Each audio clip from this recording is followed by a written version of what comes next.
ఓం శ్రీ మహాగణాధిపతయే నమః. ఓం శ్రీ మహాసరస్వత్యై నమః. ఓం శ్రీ గురుభ్యో నమః. హరి ఓం. ఓం గణాన్త్వా గణపతిం హవామహే కవిం కవీనాముపమశ్రవస్తమం జ్యేష్ఠరాజం బ్రహ్మణాం బ్రహ్మణస్పత ఆనశృణ్వన్నోతిభిः सीदसादनम् ఓం ప్రణో దేవీ సరస్వతీ వాజేభిర్వాజినీవతి ధీనామవిత్రియవతు. ఓం వాగీశాద్యాస్వ మనసः సర్వార్థానాముపక్రమే యం నత్వా కృతకృత్యాస్యుస్తం నమామి గజాననం. యస్య నిశ్వసితం వేదాః యో వేదేభ్యోऽఖిలం జగత్ నిర్మమేతమహం వందే విద్యాతీర్థమహేశ్వరం.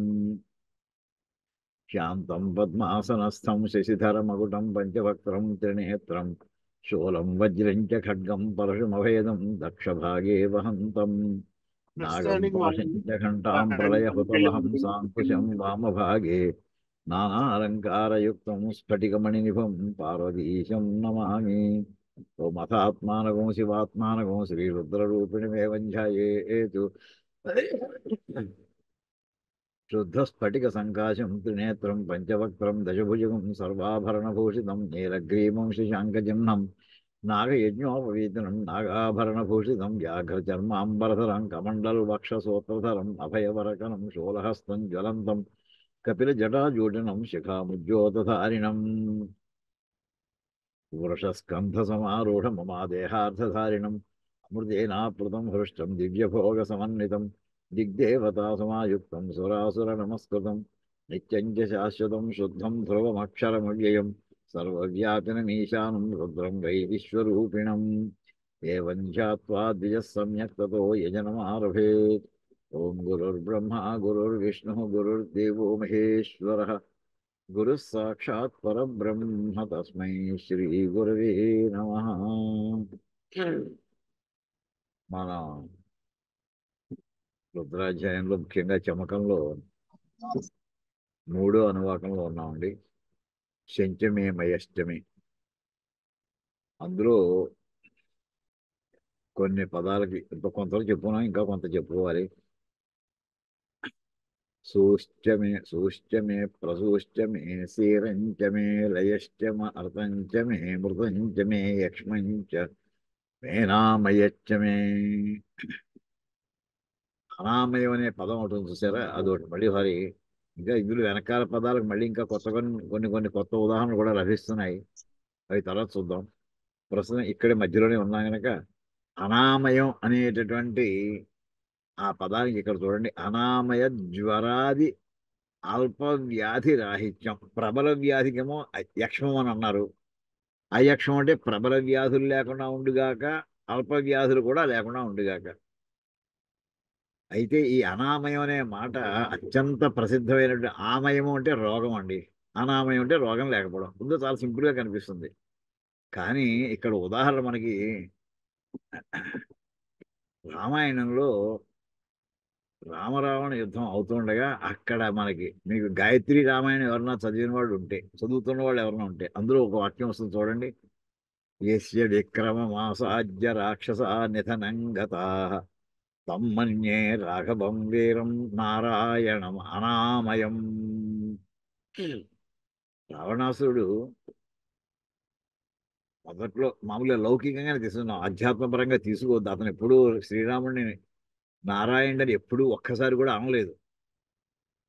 ఎప్పుడు అంటాడంటే తనకున్నటువంటి బలం ఏ రోజుకు ఆ రోజు క్షీణించిపోతూ ఉంటే వెళ్ళిన వాళ్ళందరూ వెళ్ళిపోతున్నారు తప్ప ఎవరు మళ్ళీ తిరిగి రావటం లేదు. చివరికి ప్రహస్తుడు వెళ్ళిపోయాడు, కుంభకర్ణుడు వెళ్ళిపోయాడు, ఇంద్రజిత్తు పోయాడు, ఇంద్రజిత్తు కూడా పోయాడు. అప్పటికి అతనికి నషాళాన్ని కంటింది. ఆ వేళ అతను రాత్రి ఒక్కడు ఆ వేళ ఇంకా శ్రీరాముడు చేతిలో అవమానం పాలై నడుచుకుంటూ యుద్ధ భూమి నుంచి ఇంటికి రావాల్సి వచ్చింది. అంటే ఆ వేళ శ్రీరాముడు యుద్ధం చేసిన దాంట్లో ఆ వేళ ఎంత భీకర అంటే లక్ష్మణుడిని ఇతను కొట్టడం రావణాసురుడు. ఆ దెబ్బకి అతను మూర్ఛంటే ప్రాణం పోయినంత పని అయింది. అదృష్టవశాత్తు పరమేశ్వరుని అనుగ్రహం వల్ల హనుమంతుడు సంజీవిని పర్వతాన్ని పట్టరావడం, సంజీవిని ఔషధి యొక్క సహాయంతో మళ్ళీ అతను పునర్జీవుడు అవ్వడం అది జరిగింది. ఆ వేళ సాయంకాలం జరిగినటువంటి యుద్ధంలో అరావణం అరామం వా అంటాడు శ్రీ. చాలాసార్లు చెప్పుకున్నాం ఈ వాక్యాన్ని. అరావణం అరామం ఈ వేళ యుద్ధంలో వాడైనా పోవాలి, నేనైనా పోవాలి, రావణాసుడైనా లేకుండా పోవాలి వేళ, రాముడైనా ఉండకూడదు, ఇద్దరు ఉండకూడదు ఇంకా అన్నట్టుగా యుద్ధం చేసి ఆ విజృంభణంలో చివరికి రావణాసుడి ఇంకా కిరీటాన్ని నేల మీద పడేట్లా కొట్టాడు. అతని రథం యొక్క ధ్వజాన్ని కొట్టేశాడు, రథం విరగొట్టేశాడు, సారథులను చంపేశాడు, గుర్రాలను చంపేశాడు, చేతులు అస్త్రం లేకుండా శస్త్రం లేకుండా పడేసాడు, నేల పడిపోయాడు చేతులు. పో ఇంటికి పోయిరా, నాకు మంచి ఫేమస్ డైలాగ్, నేడు పోయి రేపు రమ్ము అని మంచి ఫేమస్ డైలాగ్ ఉంది కదండి, అలా కొట్టేసి పంపించేశాడు. తీసుకెళ్ళడానికి దగ్గరికి మళ్ళీ సైనికులు ఎవరు కూడా లేకపోతే కొంత దూరం నడుచుకుంటూ వెళ్ళాల్సిన, తర్వాత ఎలా వెళ్ళాడు కోటలోకి అనుకోండి. ఆ వేళ రాత్రి అతను పడ్డటువంటి ఆ మానసిక క్షోభలో ఇప్పుడు అనామయం అనే పదాన్ని వాడతాడండి. యస్య విక్రమం ఆసాధ్య, ఎవరి పరాక్రమానికి ఆధారంగా కారణంగా రాక్షసాహ నిధనంగత, రాక్షసులందరూ కూడా సమస్త సమస్త రాక్షస సైన్యాలు కూడా సర్వనాశనం అయిపోయారు. అయితే అత సామాన్యుడు తం మన్యే రాఘవం వీరం, ఇతను ఈ వీర రాఘవుడు ఎవరైతే ఉన్నాడో పౌరుషవంతుడైనటువంటి శ్రీరాముడు అని అనుకుంటాను. అది ఎవరై ఉండాలి? నారాయణం. అది అప్పటికి మొట్టమొదటిసారి అతని శబ్దంలోంచి శ్రీరాముడు నారాయణ స్వరూపుడు. నారాయణుడే, నారాయణ స్వరూపుడు కాదు, నారాయణుడే. ఎటువంటి వాడు? అనామయం. ఏ రకమైనటువంటి రోగములు లేవు. మామూలు మరణ అర్థంలో చెప్పుకుంటానండి. విష్ణుమూర్తి రోగాలు ఏమిటి అసలు? విష్ణువు అని చెప్తున్నాడు కదా, నారాయణుని చెప్తున్నాడు కదా, నారాయణుడు అనామయుడు అని చెప్తున్నాడు. అంటే పుణ్య పాపాలు ఏవి కూడా లేనటువంటి వాడు, నిర్గుణ పరబ్రహ్మము. ఇంకేదంటే పుణ్యం ఉందంటే దానికోసం మళ్ళీ ఇంకో జన్మ ఎత్తాలి, పాపం ఉంటే ఎలాగే జన్మ ఎత్తాలి అనుభవించడానికి, పుణ్యం ఉన్నా ఎత్తాలి. అది ఒక రోగం. అది జన్మ ఎత్తడం అనేటటువంటిది ఒక రోగం. దీనికి మనకి సప్తశతిలో కూడా వస్తుంది. వాగాన శేషాన్ అంటూ అక్కడ వాక్యం కూడా చెప్పుకుంటూ ఉంటామండి 11వ అధ్యాయం. అలాగా ఏ రోగము లేదంటే అతని పునర్జన్మ లేదు. పునర్జన్మ లేనటువంటి వాడే నిర్గుణ పరబ్రహ్మము అనేటటువంటి భావనతోటి ఇక్కడ అనామయ శబ్దం కనిపిస్తోందండి. ఇది జ్ఞాపకం చేసుకుందామని చెప్పి మళ్ళీ మొన్న ఈ పాదం చెప్పేసుకున్నాం. కానీ యాక్చువల్లీ ఇది చాలా ప్రసిద్ధమైనటువంటి, ఇది గాయత్రి రామాయణంలో మీకు కనిపిస్తుంది, చూసుకోండి ఒకసారి. 20వ శ్లోకం 21వ శ్లోకం దగ్గర కనిపిస్తుంది. సరే. నేనామయచ్చమే జీవాతుష్యమే దీర్ఘాయు. గాయత్రి రామాయణం 16వ శ్లోకం. ఏమండి? గాయత్రి రామాయణం 16వ శ్లోకం గురుగారు. 16 అది. సరే చూసుకోండి. అది యుద్ధకాండలో వచ్చేటటువంటి శ్లోకం అంటది. ఏమండి? ఇప్పుడు జీవాతుష్యమే దీర్ఘాయుత్వంచ, దీర్ఘాయుష్యు అనేటటువంటి వేదం మనకి ప్రసాదించేటటువంటి ఒక గొప్ప భిక్ష అండి. ఈ మంత్రాన్ని పారాయణ చేసుకోండి. ఈ మంత్రం చేత పండితుల చేత ఆశీర్వచనం పొందండి, బ్రాహ్మణోత్వం చేత ఆశీర్వచనం పొందండి అంటూ మనకి కొన్ని వందల మంత్రాలు ఉన్నాయండి. ఆయుష్యే కాదు, దీర్ఘాయుష్యం అంటున్నాం. ఉదాహరణకి ఆ మంత్రం ఒకటి చూడండి. ఇక్కడ ఆశీర్వాద మంత్రాలు మామూలు ఈ పండితులు చదువుతూ ఉంటారు. పోష్ణ పోషేణ మహ్యం దీర్ఘాయుత్వాయ శతశారదాయ శతకం శరద్భ్య ఆయుషే వర్చసే జీవాత్వే పుణ్యాయ అంటూ, ఇక్కడ పోష్ణ పోషేణ మహ్యం అంటే పుట్టాము. దీర్ఘాయుష్ అంటే పుట్టిన తర్వాత చివరిదాకా ఎలా వెళ్ళాలట? పోష అంటే సూర్యభగవానుడు నన్ను నిత్యము పోషిస్తూ ఉండుగాక, అంటే ఏ రకమైన విటమిన్ డెఫిషియన్సీ లేకుండా, అంటే సంపూర్ణమైనటువంటి హెల్దీగా ఉండేట్లే న్యూట్రిషియస్ ఫుడ్ తోటి పోషిస్తూ ఉండాలి. న్యూట్రిషియస్ ఫుడ్ ఇస్తూ ఉండడం, రేడియేషన్ కావచ్చు చేయిస్తూ ఉండడం. ఆ పోష అంటే పోషించువాడు, అంటే ఏ రకమైనటువంటి తండ్రి పిల్లవాడిని పోషిస్తాడు, కుటుంబం అందరినీ పోషిస్తాడు, అంటే వాడికి ఏం కావాలో చూసుకుంటాడు. అలాగా ఈ పోష అనేటటువంటి పేరు కలిగినటువంటి దేవుడు నన్ను అన్ని రకాల పోషిస్తుండే. దానివల్ల దేనికయ్యా అతను పోషిస్తే ఎంతవరకు వెళ్ళాలంటే దీర్ఘాయుత్వాయ, దీర్ఘాయుష్యం నాకు లభించేట్లా చేయాలి అతను ఆ పోషణతో. ఎన్నాళ్ళు ఏమిటి నీ కోరిక? శతశారదాయ 100 సంవత్సరాలు. శరత్ అంటే శరదమృతూనాం ప్రీణామి అంటూ మనకి సంవత్సరంలో ఈ ఋతువుల పేర్లు చెబుతూ ఉంటే, ఒక ఋతువు పేరు చెప్పారంటే ఒక సంవత్సరం అర్థం అండి. వర్షము అనేటటువంటి పదం మామూలుగా వర్షకాలం, కానీ వర్షం అంటే మనకి సంవత్సరం అర్థం. ఏమండి? అలాగే 100 వసంతాలు అంటుంటారు. 100 వసంతం అంటే ఏంటి? వసంత ఋతువు. వసంత ఋతువు అంటే ఋతువు అన్న పేరు చెప్పారంటే అది 100 ఒక సంవత్సరం అర్థం. అంటే ఇది ఇక్కడ శరద్ ఋతువు, నేను 100 శరద్ ఋతువులను చూస్తూ ఉంటుంది కాక అంటే ఏమిటనమాట 100 ఏళ్ళు దీర్ఘాయుత్వ. అటువంటి ఆ దీర్ఘాయుష్యాన్ని నాకు పరమేశ్వరుడు అనుగ్రహించుగాక. శతకం శరభ్య ఆయుషే వర్చతే. అది ఎలా ఉండాలి? ఏదో ఒంటి మంచానికి అతుక్కుపోయి బెడ్ రిడని అలాంటి 100 ఏళ్ళు కాదు నాకు. వర్చసే బ్రహ్మవర్చస్సుతో తేజరిల్లేటటువంటి నాకు జీవితం కలిగించాలయ్యా. అలాంటి ఆయుష్ ఇయ్యి నాకు. జీవాత్మై పుణ్యాయ, నాకు పుణ్యంతో ఉండేటటువంటి ఆయుష్ కావాలి తప్ప ఇలాంటి మామూలు ఏదో సిక్ అయిపోయినటువంటి 100 ఏళ్ళు అంటే శాపం అది. ఎప్పుడు పోతాంరా బాబు అని ప్రతి వాళ్ళు ప్రార్థించుకుంటారు. ఇంటి వాళ్ళు ప్రార్థించుకుంటారు, వీడు ప్రార్థించుకుంటాడు పాపం. ఎప్పుడు వెళ్ళిపోతాం, ఇంకా నాకు నా నూకలు చెల్లలేదేమో అనుకుంటూ ఉంటారు కూడా కొంతమంది పాపం. అయితే ఇక్కడ ఈ దీర్ఘాయుష్యానికి కొన్ని వందల మంత్రాలు ఉన్నాయి. జస్ట్ ఒక శాంపుల్ కోసం ఇక్కడ జస్ట్ మనం ఒకటి చూసామండి. దీర్ఘాయుత్వంచ మేన మిత్రంచ మే భయంచ మీ. ఇక్కడ నెక్స్ట్ పదం అండి అనమిత్రం అనేటటువంటి పదం వస్తుందండి మనకి. ఇప్పుడు చూడండి ఇందులో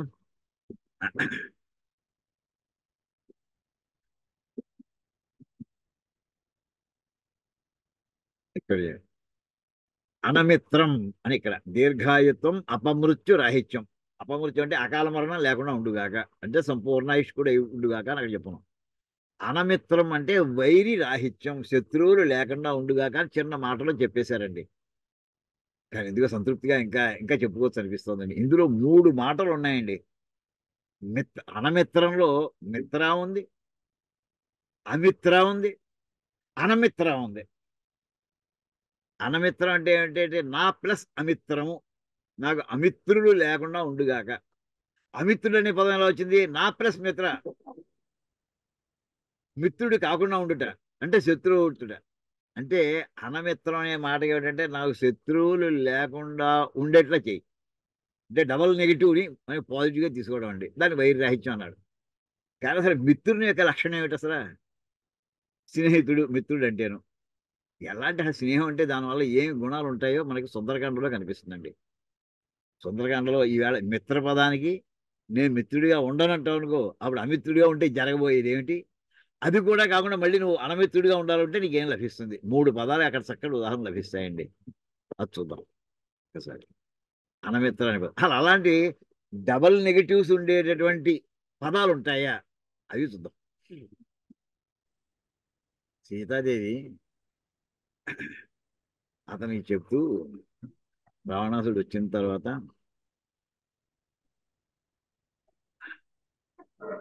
శ్రీరాముడితోటి మైత్రిని పెంచుకో, శ్రీరాముడికి స్నేహితుడిగా ఉండేట్లా నువ్వు తయారు చేసుకో, లేదా నువ్వు చాలా కష్టపడిపోతావు సుమా అంటూ వార్నింగ్ ఇస్తూ చెప్తూ మిత్రం ఔపైకం కర్తుం రామ స్థానం పరీప్సత వధంచ అనిచ్ఛతాఘోరం త్వయా అసౌ పురుషర్షభ విదిత సహి ధర్మజ్ఞ శరణాగత వత్సర తేన మైత్రీ భవతు తే యది జీవితుమిచ్చసి ప్రసాదయస్వత్వం చైనం శరణాగత వత్సరం మాంచాస్మై ప్రయతో భూత్వా నిర్యాతయితుమర్హసి అంటూ తర్వాత కూడా ఇంకొక వాక్యం.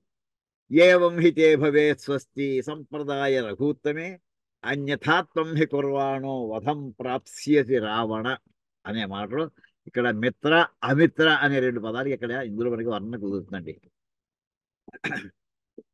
అంటే రామ నీ స్థానాన్ని నువ్వు పదిలిపరచుకోవాలనుకుంటే త్వయా నీ చేత అసౌ పురుషర్షభ పురుషులో శ్రేష్ఠుడైనటువంటి శ్రీరాముడు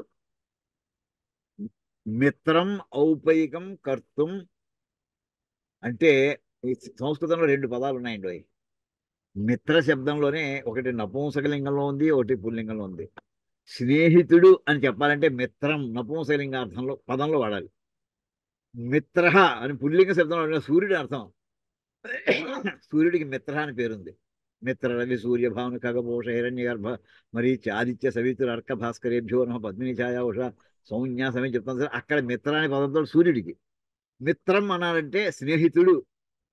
మిత్రం కర్తుం నువ్వు స్నేహితుడిగా, ఔపయికం అతనికి చాలా దగ్గరగా ఉండేటటువంటి అంటే సన్నిహితమైనటువంటి స్నేహాన్ని చేసుకో.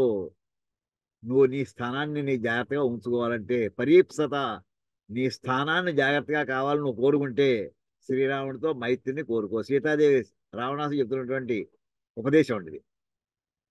ఎంచేదంటే అతను లేదు నువ్వు ఎంచేది నా పదం నాకు చూసుకుంటా అన్నావు, అది నీకు చల్లదు లేదు. ఇంకేదంటే ఎలాంటి మిత్ర వదిలేసి అమిత్రంగా ఉంటాను, నిశత్రువుగా ఉంటాను అన్నాం అనుకోండి, అప్పుడు నీకేం లభిస్తుందో తెలిసిన ఘోరం వధం, భయంకరమైనటువంటి వధం అనుభవిస్తావు, జాగ్రత్త. అది నీకు ఇష్టమా? అది నీకు ఇష్టం కాదు. ఘోరంగా ఓడిపోవడం నీకు ఇష్టమే కాదు. అది నువ్వు తప్పించుకోవాలంటే ఇంకో మార్గం లేదు, మైత్రి తప్ప. అంటే చక్కటి మాట చెబుతుందండి. అంటూ చెబుతూ తేన మైత్రీ భవతు, అంచేత నీకు అతనితోటి మైత్రి ఉండుగా ఏర్పరచుకో. ఇది జీవితం ఇచ్చేది, నువ్వు బతకాలని కోరిక ఉంటే మిత్రత్వం పెట్టుకో. అంటే మనకి మిత్ర అనే పదంలో మామూలుగా మనం ఏదో కబుర్లు చెప్పుకోవడానికి, బ్యాడ్మింటన్ ఆడుకోవడానికి, క్యారమ్ బోర్డు ఆడుకోవడానికి కాదండి అసలు. అవసరం వస్తే ఆ వ్యక్తితోటి మనం స్నేహం చేసుకుంటే ఆ వ్యక్తి మనకి, మనం కష్టాల్లో ఉన్నప్పుడు తన అడ్డబడి మనం రక్షించేవాడు అయి ఉండాలి. తన సమవయస్కుడే ఉండొచ్చు, సుమారుగా 2-3 ఏళ్ళు పెద్ద చిన్న అయి ఉండొచ్చు. కానీ అవసరం వస్తే తన యొక్క అన్నిటిని కూడా తాను మనకి అడ్డబడి రక్షించేటటువంటి వాడు, వాడు మిత్రుడు అంటేటండి. ఆ మాట ఇక్కడ. వాడు లేకపోతే ఆ సమయంలో మనకి ఆదుకునేవాడు లేకపోతే సర్వనాశనం అయిపోయేటువంటి పరిస్థితి వస్తుంది. అంటే ఎవడు లేకపోతే సర్వనాశనం అయిపోతామో, ఎవడు ఉంటే సర్వరక్షణ లభిస్తుందో వాడు మిత్రుడు. అది ఇక్కడ సీతాదేవి చెప్తోంది. విదిత సహి ధర్మ. అయితే అతను ఏం చేస్తాడయ్యా, ఏ స్నేహం చేస్తే, అంటే నన్ను మళ్ళీ నాకు హ్యాండ్ ఓవర్ చేస్తే, సీతాదేవి నన్ను శ్రీరాముకి ఇచ్చేస్తే అతన్ని రక్షిస్తాడా అని నీకు డౌట్? అలా కలేదు. విదిత సై ధర్మజ్ఞ శరణాగత వత్సర. నువ్వు శరణు కోరి అతని వాత్సల్యం చూపిస్తాడు అతను. కాకాసుడు ఉదాహరణ అండి. అంత బాధ పెట్టిన కాకిని కూడా వాడు ప్రాణం తీయలేదు. సరే చెప్పు ఏం కొట్టేయమంటావు అన్నాడు. ఏదో శరీరం ఒక భాగమే తీసేస్తాడు, కన్ను తీసేయమన్నాడు వాడు. కానీ ప్రాణాలతో రక్షించాడు వాడిని. అంత ఇబ్బంది పెట్టి సీతాజీ అంత ఇబ్బంది పెట్టినా సరే అతను శరణాగత వత్సలు, ధర్మం తెలిసినటువంటి వాడయ్యా, విదితుడయ్యా. అలాంటి గొప్ప లక్షణాలు అట్లాంటి వాడితో మైత్రి చేసుకో. అంటే ఇక్కడ మనకి అనమిత్రంచ, అనమిత్రంలో నా ప్లస్ అమిత్ర, అంటే నా ప్లస్ మిత్ర. అదండి అనమిత్ర అనే పదాలు. నా ప్లస్ మిత్ర. మిత్ర అంటే స్నేహం ఉండాలి. అమిత్ర నాకు ఆ స్నేహం అక్కర్లేదు అంటే శత్రువు. శత్రువు అయితే ఏమవుతుంది? వధం అనిశ్చిత ఘోరం, భయంకరమైనటువంటి వధ జరుగుతుంది నువ్వు ఆయన లేకపోతే. గుర్తెట్టుకో. అనమిత్రం, ఆ ఘోరం నుంచి తప్పించుకోగలుగుతావు. ఆయన ఏం చేసుకోవాలంటే ఆయన శరణాగత వస్తుడైనటువంటి శ్రీరాముడిని ప్రసాదయస్వ, ఆయన కాస్త నీ ఎడల చల్లటి చూపులు చూసేట్లాగా చేసుకో ఆయన్ని. దానికి మార్గం ఏంటి ఇక్కడ? మాంచ ఆస్మయ ప్రయతో భూత్వా నిర్యాత్. నన్ను ఆయనకి సమర్పించేసేవనుకో ఆయన నేను చెడు వదిలేస్తాడే అంటూ ఆవిడ మిత్ర శబ్దానికి అర్థం చెప్పింది, అమిత్ర శబ్దానికి ఫలం ఏమిటో చెప్పింది. అనమిత్రత్వానికి ఏం చేసుకోవాలంటే తను ఆయనకి సమర్పణ చేసుకోవాలి. ఇది చక్కటి ఉదాహరణ కనిపించిందండి ఇది. ఏవం హితే, ఇలా చేసేవో భవేత్ స్వస్తి సంప్రదాయ. నన్ను కనుక ఎవరో మొన్న ఒక తోడ వింటుంటే పురోహితుడు స్వస్తి అంటున్నాడండి. స్వస్తి పదం లేదు అసలు. సు ప్లస్ అస్తి స్వస్తి అంతే, స్వస్తి లేదు. స్వస్తి న ఇంద్రో వృద్ధశ్రవా, భద్రంగా లేఖలో వచ్చినాక స్వస్తి ఉండదండి. అంచేత ఏవం ఇలా చేసేవో తే భవేత్ స్వస్తి, నీకు శుభం అవుతుందయ్యా. అంటే రఘుత్తమే సంప్రదాయం, నన్ను శ్రీరాముడు సమర్పించేసేస్తే నీకు శుభం అవుతుంది. అన్యథాత్వం హి కుర్వాణ, నువ్వు ఇంకో రకంగా ఏదో పేటరీకి పోయి ప్రవర్తిస్తావు అనుకో, వధం ప్రాప్స్యసి. నిర్ణయించుకో, నీకు ఏం కావాలో నిర్ణయించుకో. నువ్వు అమిత్రుడిగా ఉండదలుచున్నావా, అనమిత్రుడిగా కావాలని కోరుకుంటున్నావా, నిర్ణయించుకో అంటూ చక్కటి ఉదాహరణ అండి ఇది. సుందరకాండలో మనకు వచ్చేటటువంటి కథలు. ఇదే కాకుండా అసలు అమిత్ర అనే దానికి పరమేశ్వరుడికి కనుక కోపం వస్తే ఏం చేస్తాడో మనకి మన్యు సూక్తంలో వస్తుందండి. మన్యు సూక్తం మామూలుగా అది మన్యు అంటే మనకి నమస్తే రుద్ర మన్యవ ఉతోత ఇషవే నమ. మన మన్యు అంటే పరమశివుడని, రుద్రుడని. అందులో అమిత్ర అనే పదం వస్తుంది. అది ప్రారంభించి ఓం ఎస్తే మన్యో విధద్వజ్రసాయ గసహ ఓజ పుష్యతి విశ్వమానుషగు సాహ్యామదా సమార్యంతయా యుజా సహస్కృతేన సహసా సహస్వత మన్యురింద్రో ఓ మన్యురేవాస దేవో మన్యుర్హోతా వరుణో జాతవేదా మన్యుం విష ఏళతే మానుషీర్యా పాహినో మన్యో తపసా సజోషా అభీహి మన్యో తపసస్తవీయాం తపసా యుజా విజహి శత్రూను మిత్ర ఉరుత్ర దస్యుహ చ విశ్వా వసూన్యాభరాత్పన్న. ఇక్కడ వచ్చిందండి అమిత్ర. శత్రువుల చేత చాలా బాగా హింసించబడేటటువంటి వాడు. శివానుగ్రహం కావాలనుకుంటే మన్యు సూక్తంతో అభిషేకం చేస్తారండి. ఆయన ఎలా పెడతాడు సరిగ్గా సరి అయినటువంటి పద్ధతిలో కనుక ఈ మన్యు సూక్తంతో అభిషేకం చేస్తే ఆయన ఏం చేస్తారు? అమిత్ర. ఆయన ఈ అభిషేకం చేసి ఒరే నీ శత్రువే నాకు కూడా శత్రువురా అనుకుంటాటండి. ఈ అభిషేకం చేసేటటువంటి ఆయనకి మిత్రుడు. ఆ అభిషేకం చేసేటటువంటి వాడు ఎవడైతే శత్రువు ఉంటాడో వాడు శివుడు కూడా శత్రువు ఏంటండి. అమిత్ర, ఆ శత్రువుల్ని చంపేస్తావయ్యా నువ్వు. వృత్ర, అలా వృత్రాసుడిని చంపేవయ్యా. దస్యుహాచ, ఇంకా దారిపోటు దొంగలందరూ కూడా చంపుతూ ఉంటావయ్యా. విశ్వావసూన్యాభర ఆత్మన్న, మొత్తం విశ్వంలో ఉండేటువంటి ఐశ్వర్యంతో పట్టుకొచ్చి ఇస్తాటండి. అంటే ఆయన్ని కనుక మిత్రత్వంతో చేసుకుంటే మనకు వచ్చే లాభాలు, ఆయన్ని సేవించుకుంటే మనకి అమిత్రులతో ఉండేటటువంటి ఆపదలు తొలగే పద్ధతి, ఆ రెండు మనకి ఇక్కడ మన్య సూత్రంలో కనిపిస్తాయండి. అమిత్రాకి ఇంకొక నకారం కలిసి అనమిత్రత్వం వస్తుందండి. అది అక్కడ ఇందులో ఇది ఒక ఉదాహరణ కనిపిస్తుంది. తర్వాత అయితే ఇందులో డబల్ నెగిటివ్ ఉందండి. చెప్పాను కదా, నా ప్లస్ మిత్ర. అలాంటిది ఇంకో పదం ఎక్కడైనా ఉందా? మరి సుందరకాండలో కనిపిస్తుంది. ఇవాళ సుందరకాండలో ఉదాహరణ ఎక్కువ దొరికాయండి. అనన్య దైవత్వమియం క్షమా చ భూమౌ చ శయ్యా నియమశ్చ ధర్మే పతివ్రతాత్వం విఫలం మమేదం కృతం కృతజ్ఞేష్వివ మానుషాణం. రావణాసుడు వెళ్ళిపోయిన తర్వాత వాళ్ళు వెళ్ళిపోతూ ఆ రాక్షస స్త్రీలందరికీ కూడా ఇన్స్ట్రక్షన్స్ ఇచ్చాడు. ఈవిడ్ని నయాన్నో భయాన్నో నాకు లొంగేట్లా చేయండి అనే వాళ్ళకి విజృంభించిపోయారు వాళ్ళు. ఆవిడ మీ ఇష్టం, మీరు నన్ను ముక్కలు ముక్కలు తరిగేసి మీరు ఏం చేసినా సరే నేను మాత్రం రావణాసుని ఎడంకాలతో కూడా ముట్టుకోను. చరణేనాపిన స్పృశేయం అంది. నా కాలుతో కూడా ముట్టుకోని వాడు తనను కూడా తనలేని వాడిని. అంత మహాపాపత్నుడు వాడు. ఇంకా వాడిని పెళ్లి చేసుకోవడం, వాడిని అనుభవించడం వాడితో అసంభవం. అది ఖచ్చితంగా చెప్పి పడేసినండి అని అనుకునే తర్వాత ఈనాళ్ళు నేను ఇక్కడ 10 నెలల నుంచి ఎటువంటి భక్తితోటి పరమేశ్వరుడికి నేను ఆవిడలో కూడా ఒక రకమైనటువంటి నీరసస్థితి వచ్చింది. మన గజేంద్రుడికి ఎలాంటి ఆఖరిని లావుక్యంతై లేదు, ఎవ్వని చేయ జనించు, ఆ పద్యాలని మనకి అమృతం పోసాడండి పోతన గారు. అలాగే ఇక్కడ ఈ నాలుగు ఏం చేస్తున్నా నేను, అనన్య దైవత్వం. ఇక్కడ చూడండి, ఇందులో కూడా నా ప్లస్ దైవత్వం అండి. ఇది అనన్య దైవత్వం అంటాను. దైవత్వం అంటే దేవుడి మీద విశ్వాసాన్ని కలిగి ఉండుట, భక్తి కలిగి ఉండుట, అది దైవత్వం. అన్య దైవత్వం, అన్య దైవత్వం అంటే ఏంటి? ఇంకో దేవుడు అంటే ఈ దేవుడికి నాకు పని చేయట్లేదు, ఈ దేవుడి ఫోటో పక్కన పెట్టేసి ఇంకో దేవుడి ఫోటో పట్టుకు పెట్టేయడం, అది అన్య దైవత్వం అండి. లేదు, నాకు ఏమైనా సరే తీర్చినా తీర్చమని ఇంతో నా అన్య దైవత్వం, ఇంకో దేవుడు ఎవరు నాకు లేదు, ఈయన ఒక్కడే దేవుడు నాకు అంతే. మాతా నృసింహశ్చ పిత నృసింహ అంటుంటా సార్, ఆ శ్లోకాలు వస్తాయి అన్నీ కూడా నాకు ఈయనే. తల్లి నరసింహస్వామి, తండ్రి నరసింహస్వామి, అక్కడ పద్యం చెప్పుకుంటాం. అలాగే ఇక్కడ అనన్య దైవత్వం, నాకు రాముడు తప్ప ఇంకో దేవుడు లేడు అని ఇక్కడ కూడా మళ్ళీ నా ప్లస్ అన్య దైవత్వం,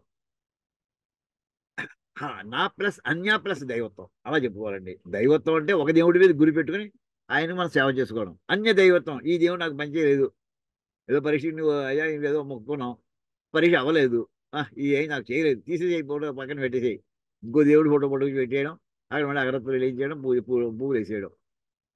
ఇలా మనం ఈ సూపర్ మార్కెట్లో చేసినట్టు మొత్తం ఫోటోలు మార్చేస్తూ ఉంటాం తప్ప ఒకసారి అందరిలోని వీక్నెస్ ఇది. మిమ్మల్ని అన్నానే కదా, నన్ను కూడా అందరికీ వర్తిస్తున్నాడు. ఇలాంటి లేవుడు సేదాది. అక్కడ ఈ పదం ఇందాక మంచి అనమిత్రము లాంటి పదమే ఇక్కడ అనన్య దైవత్వం అనే పదం కూడా ఉందండి. రామాయణంలో సుందరకాండలో చాలా ఉన్నాయండి డబల్ నెగిటివ్స్ వేసినటువంటి పదాలు, వాక్యాలు చూపిద్దాం.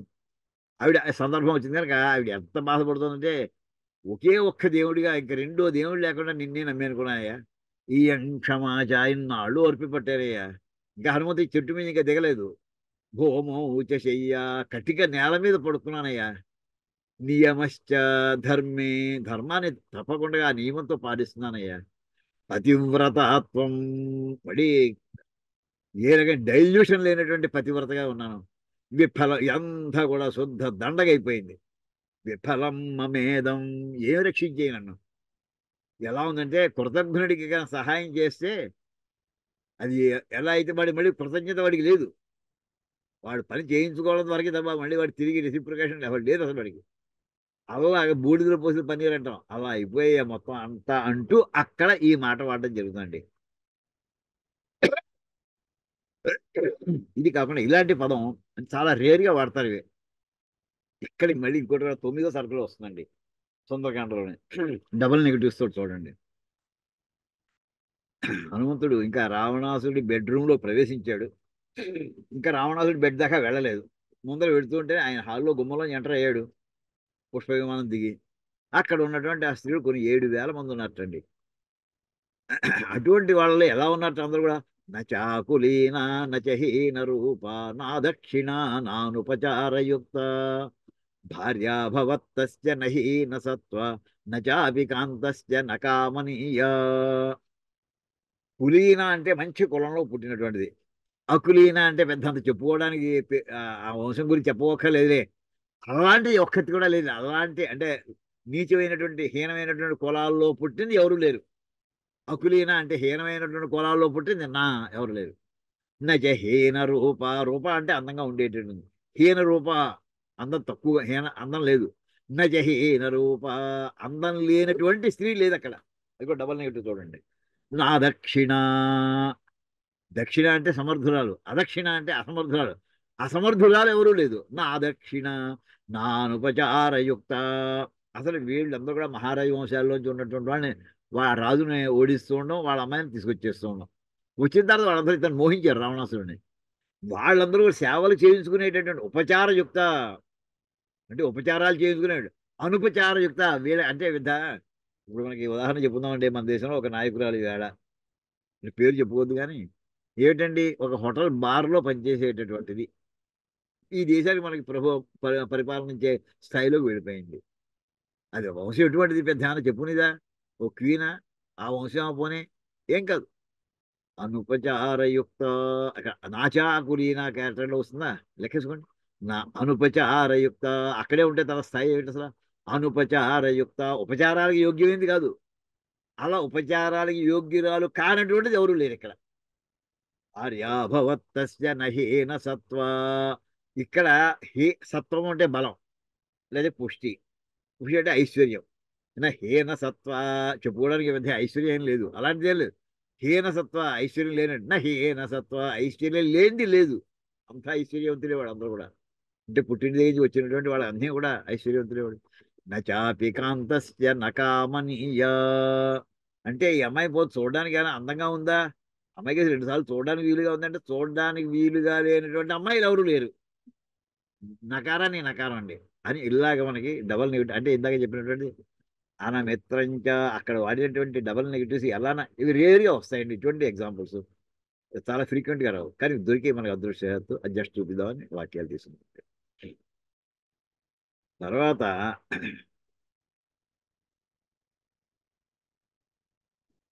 ఇది అయిపోయింది కదా. ఇంకోటి కూడా ఉందండి ఇలాంటిదే. సత్యం బతేదం ప్రవదంతి లోకే నాకాల మృత్యుర్భవతి ఇది సంత. వాల్మీకి విజృంభించారండి. యత్రాహమేవం పరిభర్స్యమాన జీవామి కించిత్ క్షణమప్యపుణ్యా. అపుణ్య పుణ్యం లేదు నాకు, ఏమాత్రం పుణ్యం ఉన్నా కానీ నాకు ఇలాంటి కష్టాలు ఎందుకు ఉంటాయి? కానీ జీవిస్తున్నాను నేను ఇంకా. జీవామి జీవిస్తున్నాను. అసలు ఎలా ఒక్క క్షణం కూడా జీవించడానికి అసలు యోగ్యత ఉండకూడదు అసలు. పరిభర్స్యమాన ఎంత ఇబ్బంది పెట్టేస్తున్నారు, ఎంత సూటిపోటి మాట మాట్లాడేస్తున్నారు. పరిభర్సనం అంటే సూటిపోటి మాటతో భయంకరంగా బాధ పెట్టేయడానికి పరిభర్సనం అంటారండి. ఏమో ఈ విధంగా వాడు సోలం వచ్చి మీదకి వచ్చేస్తారా? నలుచుకు తీరేస్తా ఉంటారా? పచ్చడి ఎన్ని పదాలు పడేయండి వాల్మీకి మహర్షి. నిజంగా అర్థం చెప్పుకుంటే భయమే, బాధేస్తుంది అసలు. అంటూ అక్కడ మళ్ళీ డబల్ నెగిటివ్ అండి. నా కాల మృత్యుర్భవతి ఇది. సామాన్యంగా ఆయుష్ గట్టిగా ఉన్నటువంటి వాడికి వాడు విమానం నుంచి కింద పడ్డాడండి ఒకసారి. చెప్పాను చాలాసార్లు చెప్పాను కూడా. మా కోనసీమ మనిషి విమానం వెడుతుంటే ఆ మధ్యలో అది పొట్లగా విరిగినట్టు మధ్యలో విరిగిపోయిందండి విమానం. ఆ మధ్య సీటు దగ్గర ఉన్నటువంటి రివెట్లు కూడా ఊడిపోయి అక్కడి నుంచి ఆకాశం కింద పడ్డాడండి. పడి దగ్గర గడ్డి మేటి పడ్డాడు వాడు. మన కోనసీమలో గడ్డిమేట్లు పడ్డాడు. వాడు ప్రాణం పోలేదు వాడికి. ఏమంటే విమానం నుంచి కింద పడ్డాడు, అసలు ప్రాణాలతో ఉంటాడు? అసలు ఊహించగలమా? భగ్గును మండిపోరు మధ్యలో అవలేదు వాడికి. ఆడు వెంటనే కోనసీమలో ఉన్నటువంటి పల్లెలు అన్ని దేవాలయాలు వెళ్ళి కొబ్బరికాయలు కొట్టేసాడండి తర్వాత. అంటే అకాల మృత్యు వాడికి లేదు. మామూలు మిగతా వాళ్ళు అయితే అందరూ 30 ఏళ్ళ వాడు, 20 ఏళ్ళ వాడు, 10 ఏళ్ళ వాడు ఎంతమందో ఉండదు, అందరూ పోయారు భగ్గును మండిపోయి. అకాల మృత్యు నభవతి. కాలం టైం రాకపోతే ఎవ్వడు పోడు అని ఇక్కడ అకాల మృత్యు అంటే అకాల మృత్యు నభవతి. అకాలంలో మృత్యు రాదు, దాని టైం వచ్చినప్పుడు తీసుకెడుతుంది. అది ఇవన్నీ కూడా డబల్ నెగిటివ్స్ ఉండేటటువంటి పదాలు. అంటే మనకి అందులో ఒకదానికి. దాని తర్వాత నెక్స్ట్ పదం ఏంటంటే మనకి ఇందులో అనమిత్రంచమే భయంచమే, అభయం కావాలని కోరుతున్నాడండి. అనమిత్రత్వం అయిపోయింది. అనమిత్రత్వం అంటే నాకు శత్రువులు లేకుండా ఉండుగాక అని అర్థం వస్తుందండి. అంటే అంత మిత్రుడుగానే ఉండుగాక. అభయంచమే, అభయం అనే మాటకండి మన భగవద్గీతలో 16 అధ్యాయం ప్రారంభం అభయాన్ని పదతో ప్రారంభమవుతుందండి. 16 అధ్యాయం, 15 అధ్యాయం పురుషోత్తమ ప్రాప్తి యోగం, 16 అధ్యాయం షోడశోధ్యాయ. అందులో చూడండి, అందులో అక్కడ చెప్పాడు శ్రీకృష్ణ పరమాత్మ అర్జునుడు చెప్తున్నాడు. అభయం సత్వ సంసిద్ధి జ్ఞాన యోగ వ్యవస్థితి దానం దమశ్చ యజ్ఞశ్చ స్వాధ్యాయస్తప ఆర్జవం అహింసా సత్యమక్రోధశ్చాగ శాంతిరపైశునం దయాభూతేష్వలోలుప్వం మార్దవం హ్రీరచాపలం తేజ క్షమాధృతి శౌచమద్రోహో నాతిమానిత భవంతి సంపదం దైవీమభిజాతస్య భారత దైవీ సంపద్విమోక్షాయ నిబంధాయాసురీమత మాషు చ సంపదం దైవీం అభిజాతోసి పాండవ. మొట్టమొదటి 5 శ్లోకాలు అమృతం అండి భగవద్గీతలో. ఏంటంటే అబ్బాయి, సంపద 2 రకాలు, దైవీ సంపద, రాక్షస సంపద. రాక్షస అనే పదం అంటే ఆసురీ సంపద, అసురులు అంటే రాక్షసులు. ఆ దైవీ సంపద అంటే ఉత్తమ గుణాలు. మనం ఏదో పరమేశ్వరుని ఏం కోరుకోవాలంటే, నాకు ఈ లక్షణాలు ఇవ్వయా, లిస్టు కూడా రాసి ఇచ్చేసాడండి పాప కృష్ణ పరమాత్మ. ఏవి మనం డెవలప్ చేసుకోవాల్సిన లక్షణాలు ఏమిటి అంటే లిమిట్లెస్గా, ఏదో కొంచెం కొంచెం కాదండి. అభయం, భయం లేకుండా ఉండేట్లా నాకు చెయ్యి. ఈ అభయం అనే మాటకి అర్థం ఏంటంటే మోక్షం అని అర్థం అండి. మోక్షం వచ్చేదాకా కూడా భయం లోపల ఉన్నట్టేట. దేనికి భయం అంటే సంసార భయం అంటే. ప్రహ్లాదుడిని నరసింహస్వామి ఒళ్ళో కూర్చోబెట్టిన 60 వరం కోరుకా, నేను కోరుకోను. కోరుకోరా బాబు, నేను కోరుకోను. ఎంత చెప్పినా కోరుకోలేదండి. ఎంత చెప్పినా ఏమన్నా దేవుడు ప్రత్యక్షం అవడమా, ప్రత్యక్షమై ఒళ్ళో కూర్చోబెట్టుకోవడమా, భయంకరమైన రూపంలోనే కుర్రాడు భయపడకపోవడమా, వీడు ఒళ్ళో కూర్చోబెట్టినాక ఆయన వరం ఇవ్వడమా, ఆయనంతా ఆయన ఇతను అడగలేదు, ఆయన ఇస్తానంటే వద్దంటమా, ఆయన బతిమాలుకోవడమా, వరం తీసుకురా బాబు అని. చివరికి ఆయన బతిమాలితే నరసింహస్వామి ఇతను అంటాడు, నాకు అభయం ఇవ్వయా అంటాడండి. అది ఏమిటి అభయం అంటే, ఈ సంసారం నుంచి నాకు భయం లేకుండా చేయి. సంసారంలో పడ్డాను ఇంకంతే, అదో ఓ సుడిగుండంలో పడిపోయినట్టే, ఇంకా అది అందులో పడిపోకుండా నాకు నువ్వు ఆ భయం లేకుండా చేయ. అభయం అనే పదం అక్కడ మనకి వినియోగం కనిపిస్తుంది. ఇక్కడ కృష్ణ పరమాత్మ లిస్టు చెబుతూ ఆ లిస్టులో మొట్టమొదటి పదం అభయం అండి. అంటే ఒక మాట మనకి చెప్పారంటే ఇందులో ఎలా ఉంటాయంటే అండి, వేదంలో అక్కడ కూడా ఇవన్నీ ఎక్కడో ఒక చోట గుంపు కింద ఉంటే, ఆ గుంపులో ఒకటిది చెబితే చాలు మొత్తం గుంపుతో వచ్చేస్తుందండి. ఆ భయం అని అక్కడ మన చమకంలో ఆ పదం వచ్చిందంటే, ఆ అభయంతో పాటు నాకు ఇవన్నీ కావాలని అడిగేసినట్టేటండి. ప్రతిదీ చెప్పక్కర్లేదు. అభయం ఏమిటి? సత్వ సంశుద్ధి, జ్ఞానయోగ వ్యవస్థితి. ఇవన్నీ మన భగవద్గీతలో ఓసారి చెప్పుకున్నాం, రెండో ఆవృత్తులు మనం తర్వాత వచ్చినట్టు. దానం ఇచ్చేట లక్షణం, దమము ఇంద్రియ నిగ్రహము, యజ్ఞం చేసే లక్షణం, వేదం చదువుకోవాలని, తపస్సు చేసుకోవాలని, రుజు మార్గంలో ఉండాలని ఆర్జవం. అహింస, అవతల ఎవరిని ఇబ్బంది పెట్టకూడదు. సత్యం, అక్రోధ, కోపం లేకుండా ఉండడం. త్యాగ, శాంతి, అపైశం అంటే పిసినారితనం లేకపోవడం. దయా భూతేషు అలోలుప్తం, జీవుల దయ, ఇక్కడ లోభం లేకుండా ఉండడం.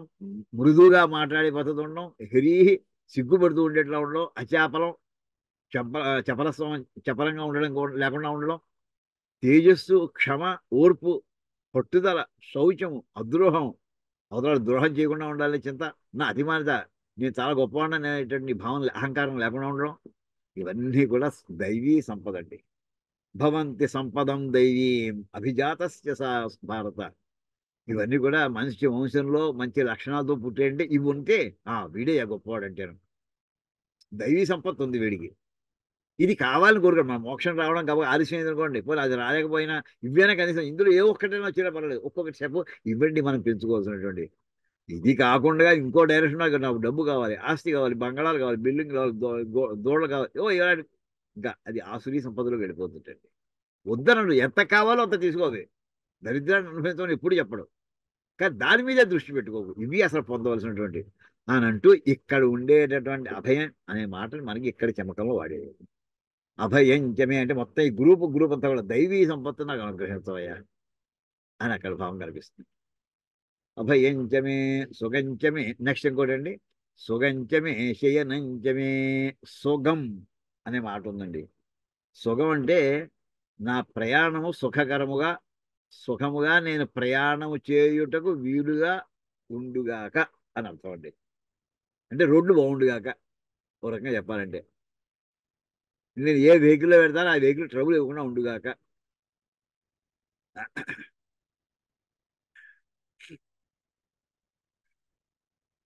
ఈ మాట మనకి ఎక్కడొస్తుందంటేనండి, ఈ సుగం ఇప్పుడు ఇందులో చెప్పిన పదం సుగంచ మేషయ్యని ఇప్పుడు అభయం చెప్పుకున్నాం కదండి.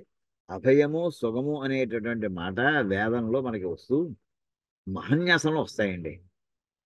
మహన్యాసంలో సంపుటీకరణం చేస్తామండి. ముందరేమో పంచముఖాలు చెప్పిన తర్వాత సంపుటీకరణలో ఒక్కొక్క దిక్కుకి దిక్పాలకుల వైపు తిరిగి నమస్కారాలు చెప్పుకుంటూ ఆ మంత్రాలు చెప్పుకుంటామండి.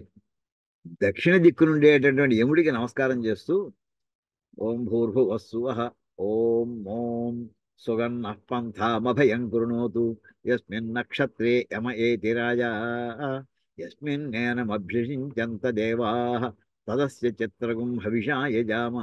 ఓం నమో భగవతే రుద్రాయ. ఓం ఓం దక్షిణ దిగ్భాగే యమాయ నమః. అష్టదిక్పాలకులు చేస్తూ దక్షిణ దిక్కు వైపు తిరిగి అప్పుడు యముడికి నమస్కారం చేస్తూనండి అప్పుడు ఈ మంత్రం చదువుతారండి. యముడి దగ్గరికి వెళ్ళే మార్గం అంటే ఏమిటండి ఇది? అంటే మన మరణం అయిపోయింది. ఆ మిగతా అంటే శరీరం జీవుడు వదిలిపెట్టేసాక అక్కడి నుంచి మొదటి 12 రోజులు మహాప్రయాణం నడుస్తూ ఉండగా ఆయన దగ్గర వెళుతున్నాం. అక్కడ వెళుతుంటే ఎలాంటి మార్గం ఉంటాయని చెప్తారండి?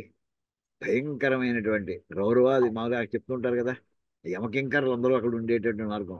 రాళ్ళు, రప్పలు, కత్తులు, కఠారులు, సూదులు వాటి నుంచి నడిపించుకుంటూ మనం చేసిన పుణ్యపాపాలకు అనుగుణంగా తీసుకెడుతూ ఉంటారు. ఇక్కడ ఏం ఏం కోరుకుంటున్నాడండి పరమేశ్వరుని, యమదేవతని? సుగన్న పంథాం, మా మార్గము సుగం, సుఖముగా గమనము కలిగేట్లా చేయవయ్యా. ఇది నేను ఏడుపు రాకుండా చేయి. ఏడుపు రాకుండా చేయడం అంటే ఏంటి? నాకు ఏ రకమైనటువంటి అంటే నాకు ఆ పాపాల నుంచి విముక్తిని కలిగించవయ్యా అని ప్రార్థన అండి. ఆయనకి ఒకడంటే ఫేవర్ చేద్దామని లేదు, లేకపోతే ఇన్సల్ట్ చేద్దామని ఇబ్బంది పెడదామని ఏం లేదు. ఎవడి కర్మని వాడు. ఆయన అక్కడ ఓ ప్రోగ్రామ్ పెట్టి కూర్చున్నాడు. ఎవరి యోగ్యతలు బట్టి ఆ రూట్లో ఆ ట్రాఫిక్లో పంపించేస్తుంటారు వాడిని. ఇప్పుడు ఈ జీవుడు ఏం ప్రార్థిస్తుందంటే వాడు ఎన్ని చేసి ఉన్నా కానీ ఇప్పుడు ఇక్కడికి వచ్చే గుమ్మం దగ్గర వచ్చాడు, ఇంకా లోపల తొయ్యబోతున్నారు. సుగన్న పంథ, పంథ అంటే మార్గం. ఏ మార్గం? యమధర్మరాజుకి వెళ్ళే మార్గం, దక్షిణ దిక్కు వెళ్ళే మార్గం. అది సుగం నహ, మాకు సుగం, సుఖముగా గమనమునకు యోగ్యమైనది అవుగాక. ఆ గబగబా వెళ్ళిపోదానంటే గబగబా ఎప్పుడు వెళ్తారు? రోడ్డు బాగున్నప్పుడు, మేకులు సూదులు అలాంటివి లేనప్పుడు, దాని నుంచి నడవక్కలేనప్పుడు, మంచి వెహికల్ ఉన్నప్పుడు. అది ఇంకా ఎలా ఉండాలి? దారిలో వెడుతుంటే బందిపోటు దొంగలు ఉండొచ్చు దారిలో. అలాంటి చోట అభయం కృణోతు. ఇందాక అభయం అంటే మనం దైవీ సంపద చెప్పుకున్నామండి. ఇక్కడ దక్షిణ వైపు వెళ్తుంటే మనకి ఏదో ఏమాత్రం చిన్న పుణ్యం ఓ లేశం ఉందనుకోండి, ముందు కష్టాలు అయిపోయిన తర్వాత సుఖాలు ఇస్తారు తక్కువ ఉన్నప్పుడు. అప్పుడు ఆ పుణ్యాన్ని ఎవడో కొట్టేయకుండా చూడయా. అది దొంగతనం, దారి దోపిడీ వాడు ఎవరు కూడా ఆ పుణ్యాన్ని హరించకుండా అభయం కృణోతు. అంటే నా పుణ్యము పోకుండా ఉండుగాక, దానికి ఏ రకమైనటువంటి అవరోధాలు లేకుండా ఉండుగా అభయాన్ని ఇప్పించవయ్యా నాకు అని అక్కడ ఎవరు ప్రార్థిస్తున్నాండి? దక్షిణ దిగ్భాగే యమాయ నమః. అంటే ఓ నమో భగవతే రుద్రాయ అంటే ఆ యముడి రూపంలో ఉన్న రుద్రుడికి నమస్కారం అని. మనకేంటంటే అద్వైత సిద్ధిలోకి వచ్చేవాడికి చివరికి ఇంతమంది దేవతలు చెప్పారు, వీళ్ళంతమంది ఉంటే మరి ద్వైతమే అవుతుంది కదా. అద్వైతం ఎలా అవుతుందంటే చివరికి చెప్పి చెప్పి నీకు ఇంతవరకు కనిపిస్తున్నారు కదా, చివరికి వీళ్ళందరిలో ఉన్నది ఒక్కటేనయ్యా, శివస్వరూపుడే ఆయన అని అక్కడికి తీసుకెళ్ళడం కోసమే. అదే మనకి వేదంలో మన నమ్మకంలో కూడా మొట్టమొదటిలో ఏకవచనంతో ప్రారంభించారండి. నమస్తే రుద్ర మన్యవ ఉతోత ఇషవే రుద్ర ఏకవచనం, ఏ రుద్రుడా. అదే నమ్మకం చివరికి వెళ్ళేప్పుడు సహస్రాని సహస్రశో ఏ రుద్ర అధిభూమ్యాం. ఈ భూమి మీద వేలకి వేల రుద్రులు ఉన్నాయా? బహువచనంలో చెప్పాడండి. మామూలు బహువచనం ముగ్గురు నలుగురు కాదండి, లక్షలు అనంతమైనటువంటి సంఖ్యలో రుద్రులు అందరూ ఉన్నారు. అంటే ఒక్కడిగా చెప్పినా అనంతంగా చెప్పినా చివరికి వీళ్ళందరిలోనూ కూడా ఉన్నవాడు ఒక్కడే అని అద్వైతాన్ని కూడా బోధించడమే మన వేద యొక్క ప్రయోజనంగా కనిపిస్తుంటుంది. అని ఈ రకంగా ఇక్కడ మనకి ఏ పదాలైతే మనం ఇక్కడ చెప్పుకుంటున్నామో చమకంలో, అవన్నీ కూడా వేదంలో అక్కడక్కడ మంత్రాల్లో ఉన్నటువంటి పదాలనే ఏర్చి కూర్చి పట్టుకొచ్చి మనకి చమకంలో పెట్టినట్టుగా కనిపిస్తూ ఉందండి. తర్వాత ఇంకొకటి ఇక్కడ సుఖం చూసాం. సుఖం అనే మాటకు అర్థం ఏంటంటే సుఖంగా ప్రయాణం చేయడం యోగ్యమైనటువంటి మార్గం. తర్వాత సుగంచమే శయనంచమే. శయనం అనేటువంటి మంచం అని అర్థం అండి. ఇంక అనుమానం వద్దు కదా దాంట్లో. ఈ ఈ మంచాల్లో బ్రహ్మాండంగా చేయించుకుని ఎంజాయ్ చేసినటువంటి రావణాసుడు అండి. మనకి సుందరకాండలో 10వ సర్గంతా కూడా వాడి మంచాన్ని వర్ణించడంతో 5-6 శ్లోకాలు రాస్తాడండి వాల్మీకి మహర్షి. మరి మంచం ఎలా ఉందో అది చూడండి ఒక్కసారి ఎలా ఉందో. తత్ర దివ్యోపమము ముఖ్యం స్ఫాటికం రత్నభూషితం. అంటే ఇప్పుడు అంబానీస్ వాళ్ళ ఇళ్లలో నేను నిన్నే చదివానండి.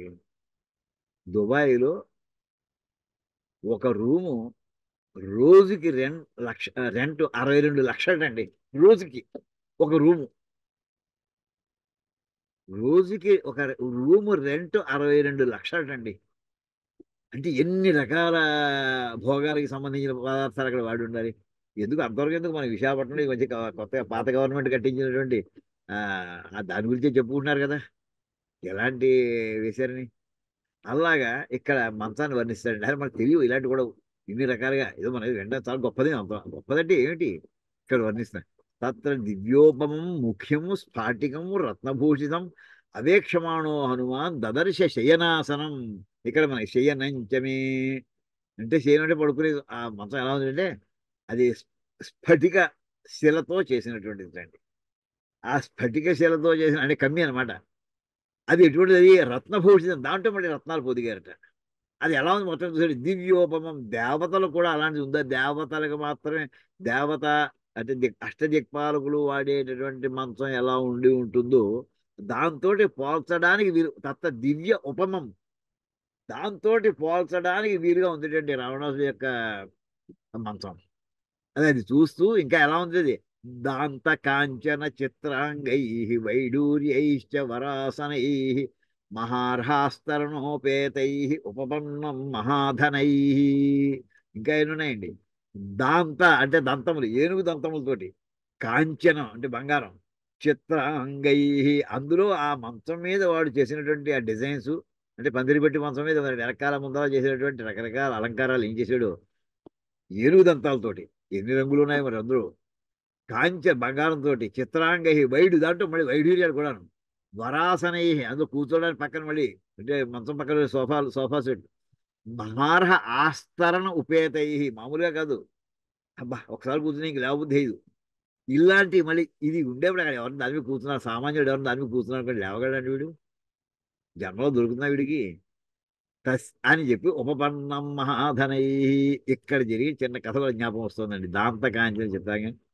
మనకి మేఘ సందేశం అని కాళిదాసు ఒక మహాకావ్యం రాశారండి. చిన్న పుస్తకం 120 శ్లోకాలు ఉంటాయి అంతే. కానీ మహాకావ్యాల్లో అది స్థానం పొందిందండి. రఘువంశం మొత్తం పంచకావ్యాలు చెప్తుంటాం కదండి. పంచకావ్యాల్లో రఘువంశం, కుమార సంభవం, మేఘ సందేశం ఈ 3 కాళిదాసు రాసింది. అందులో కథ ఏమిటంటే కుబేరుడు అంటే ధనాధిపతి అలకాపురిలో ఉన్నాడు. ఆయనకు బెడ్రూమ్ ఉంది. అంతకంటే ఐశ్వర్యంతుడు ఎవరండి? డబ్బుకి అధిపతి అతని. అతనికి ఆ బెడ్రూమ్ని మెయింటైన్ చేయడానికి ఒక సర్వెంట్ ఉన్నాడు, ఒక యక్షుడు.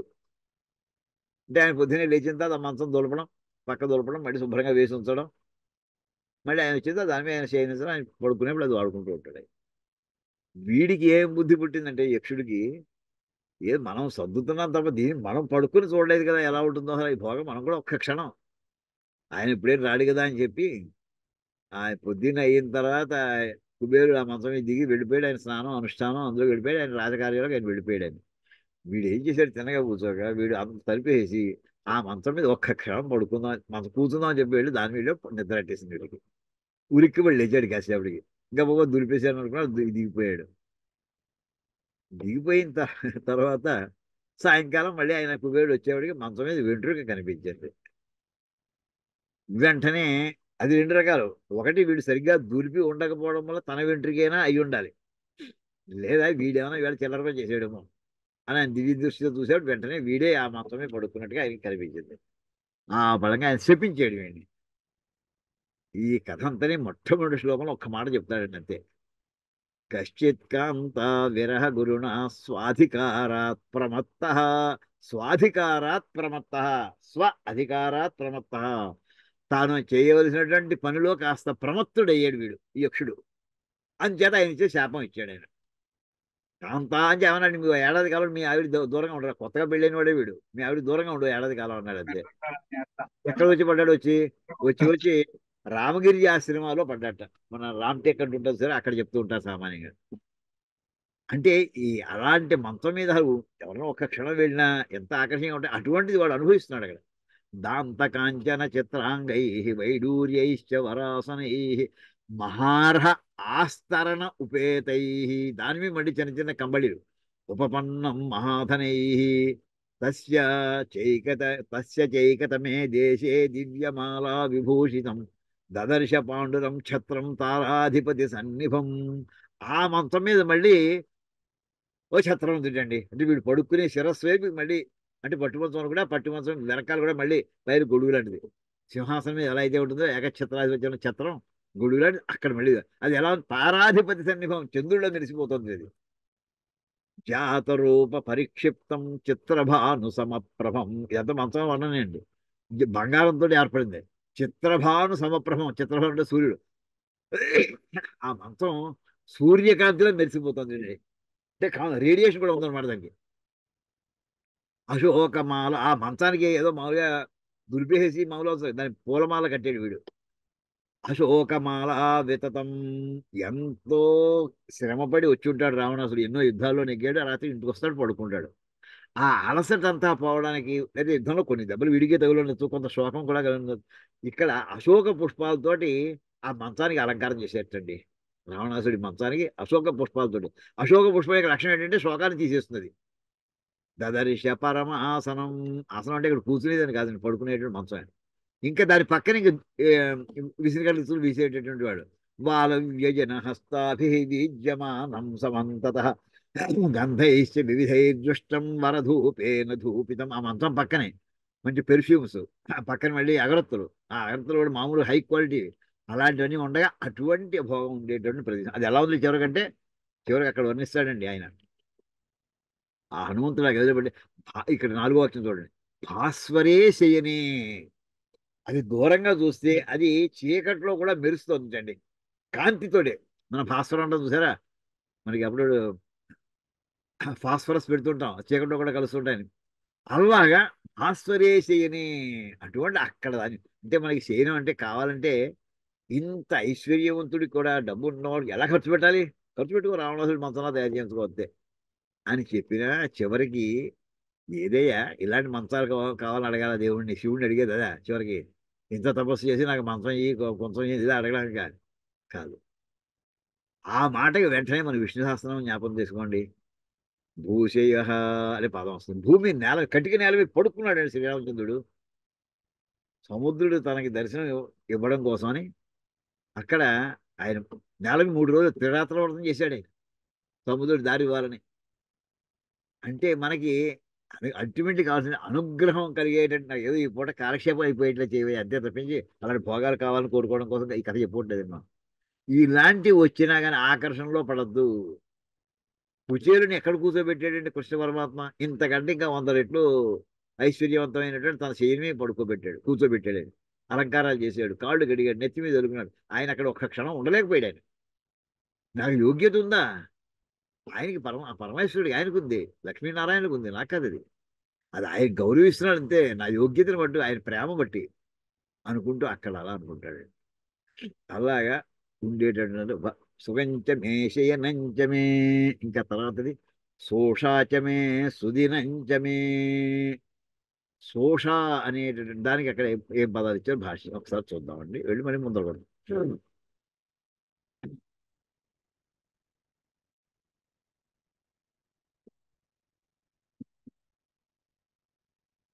అభయం అంటే ఇప్పుడు చెప్పాం కదా, భయరాహిత్యం. మనం భగవద్గీత నుంచి ఉదాహరణ చెప్పుకున్నాం. ఇక్కడ కూడా మనకి యమధర్మరాజు దగ్గర వెళ్ళవేయడానికి భయం లేకుండా చేయే మార్గాన్ని, అంటే యమధర్మరాజు చూసినా భయం లేకుండా ఉండాలంటే మన నచికేతుడు ఉదాహరణ చెప్పుకున్నాం చూసారా, ఆ స్థాయికి వెళ్ళాలండి. సుగం శోభన గమనం, సుఖంగా ప్రయాణం చేయగలడు. సర్వై అంగీకృత ఆచరణం ఇత్యర్థ. సర్వైరంగీకృత ఆచరణం అంటే ఏమిటంటే సుఖం అంటే అవయవం అంగీకృత ఆచరణం, సమస్తమైన అంగములతోటి ఆచరించుట. అంటే ఏ శరీరం ఏ బాధ ఏ అవయవానికి కూడా బాధ లేకుండా ఉండుట. శయనం, శయ్య ఉపధానాది సంపత్తి. ఉపధానం అంటే తరగడ అండి. శయ్య ఉపధానం అంటే తరగడ అయితే ఇంత మంచం పడుకున్నా కానీ నిద్ర అడ్డదు, మళ్ళీ ఆ చెయ్యి అడ్డం పెట్టుకోవాలి. రామబాహురుపధానమేషతే. ఉత్తరామణ చేతిలో సీతాదేవి ఉంటుందండి. ఆ దుర్ముఖుడు అనేటటువంటి వాళ్ళు వచ్చేప్పటికి ఆవిడ అలసట కలిగి మనం చెప్పుకున్నాం, అద్వైతం గురించి చెప్పుకున్నామండి మనం. ఆ సమయంలో ఆయన భుజం మీద ఆవిడ తలపెట్టుకు పడుకుంది. ఆయన రామబాహువే ఆవిడికి ఆ క్షణంలో ఉపధానం అయింది. రామబాహురు ఉపధానమేషతే అంటూ అక్కడ మనం ఉపధాన పదాన్ని తలగడం చెప్పుకున్నాం. అలాంటిది చెప్పుకున్నాం. సోషా అంటే ఏంటంటే సు ప్లస్ ఉషా. ఉషా అంటే ఉషస్సు, అంటే మనకి వెలుతురు వచ్చే సమయం. ఇక్కడే చెప్తున్నా స్నాన సంధ్యావందనాదియుక్త శోభన ప్రాతకాల. అంటే పొద్దున్న అయ్యిందంటే ఏదో హాయిగా ఉంది అరుగు మీద కూర్చేసి కూర్చుని చల్లటి గాలి వీస్తూ మనం పీల్చుకుంటూ కూర్చోవడం కాదండి. ఆ సమయానికి లేచి స్నానం చేసి సంధ్యావందనం చేసేటటువంటి కాలం కనుక మనకి సిద్ధిస్తే అది శోష. అంటే గుడ్ మార్నింగ్. యాక్చువల్ శోష అంటే గుడ్ మార్నింగ్ ఏమండి. సు ప్లస్ ఉష. ఉష అంటే మార్నింగ్ అని అర్థం. శోష స్నాన సంధ్యావందనాది యుక్త శోభన ప్రాతకాల. శోషాచమే సుదినంచమే. సుదినం అంటే యజ్ఞ దాన అధ్యయనాది యుక్తం కృత్స్నం దినం. ఈ రోజు మంచి రోజు, గుడ్ డే. ఏది మంచి రోజుట? ఏ రోజున యజ్ఞం చేసుకుంటామో ఆ రోజు గుడ్డిది. ఏ రోజున దానం చేస్తామో ఆ రోజు గుడ్ డే. ఏ రోజున వేద పాఠం చెప్పుకుంటామో ఆ రోజున అధ్యయనం చేసి అది మంచి రోజు. ఇలాంటి ఇంకా ఎన్నైతే మంచి పనులు చేసేటటువంటి అవకాశం లభిస్తుందో ఆ రోజు మంచి పని, మంచి రోజయ్యా. ఇలా సమస్తము ఎన్ని రకాలు కొన్ని వందల ఐటమ్స్ ఉంటాయి మనకి మంచి చేసుకోవడానికి. అవన్నీ కూడా చేసుకున్నట్లా ఉంటే ఆ ఏ రోజున ఇవన్నీ చేసుకోవడం కుదురుతుందో కనీసం వీటిలో కొన్ని అయినా చేయగలుగుతాము. దాని పేరు అది సుదినం అని పేరండి. అయితే దీనికి ఇక్కడ అమరకోశంలో ఆపోజిట్ పదం ఉందండి, దుర్దినం. దుర్దినం ఉంది.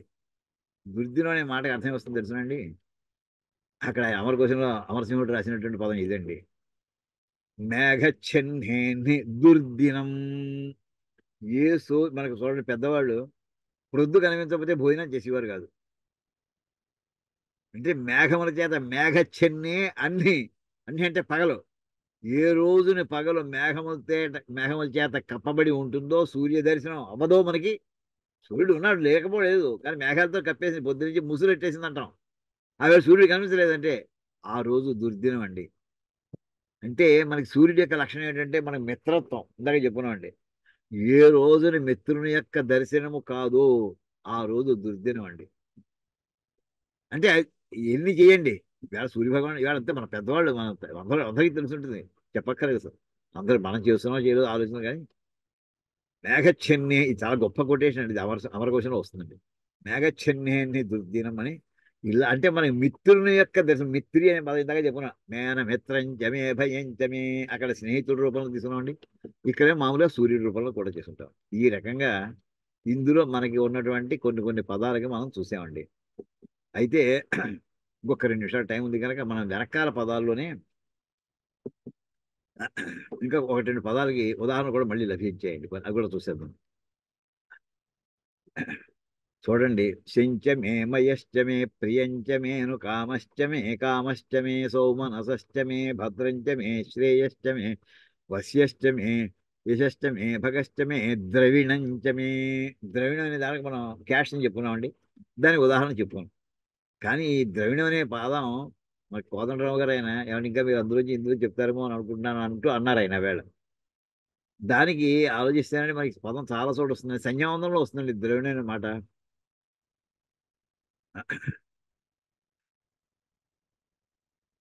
మనకి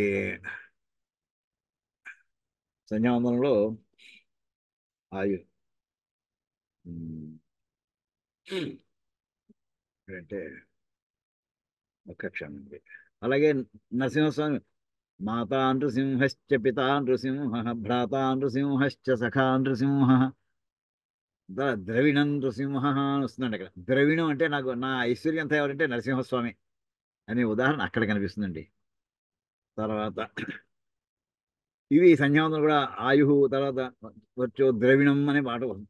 ద్రవిణం బ్రహ్మ వర్చసం మహ్యం దత్వా ప్రయాతుం బ్రహ్మలోకం, నాకు ఆయుష్ని ద్రవిణాన్ని అన్ని ఇచ్చి వెళ్ళవయ్యా అంటూ అక్కడ అమ్మవారిని గాయత్రీదేవి అని చెప్పుకుంటూ మనం చెప్పేటువంటి మంత్రాలు కూడా మనకు వస్తుందండి.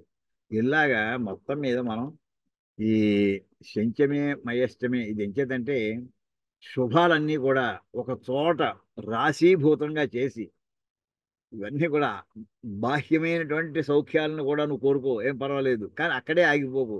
ఆంతరంగికమైనటువంటి ప్రయాణం కూడా చెయ్యి. చేస్తూ అందులో నీకు ఆధ్యాత్మికంగా ఏ రకమైనటువంటి సంపత్తి కావాలో, దైవీ సంపత్తి కావాలో, అవన్నీ కూడా ఇవే పదాలతో ఆ అర్థాలు కూడా స్ఫురిస్తాయి అంటూ మనకి పరమేశ్వరుడు చెప్పినటువంటి ఒక మహత్తరమైనటువంటి అనువాకం ఈ శంచమి అనువాకం అండి. ఇది సుమారు ఈ వేళతో ఇది ఎన్ని క్లాసులు, 9 క్లాసులు 10 క్లాసులు పట్టింది మనకి సుమారుగాను. అపూర్వమైనటువంటి విషయాలన్నీ కూడా మనకి స్మరణకు వచ్చి స్మరించుకోగలిగాం. ఈ రకంగా దీని తర్వాత మనం ఇంకా తర్వాత క్లాసులో మళ్ళీ మనం 4వ అనువాకంలో ప్రవేశిస్తామండి. కూర్చమే సూనృతాచమే పయశ్చమే రసశ్చమే ఘృతంచమే మధుచమే సగ్ధిశ్చమే సపీతిశ్చమే కృషిశ్చమే వృష్టిశ్చమే అంటూ అక్కడ ఆ మంత్రాన్ని చెప్పుకుందామండి. ఇక్కడికి ఆపుకుందాం. ఓం కాయేన వాచా మనసేంద్రియైర్వా బుద్ధ్యాత్మనా వా ప్రకృతే స్వభావాత్ కరోమి యద్యత్ సకలం పరస్మై నారాయణాయేతి సమర్పయామి. హరి ఓం తత్సద్. బ్రహ్మార్పణమస్తు.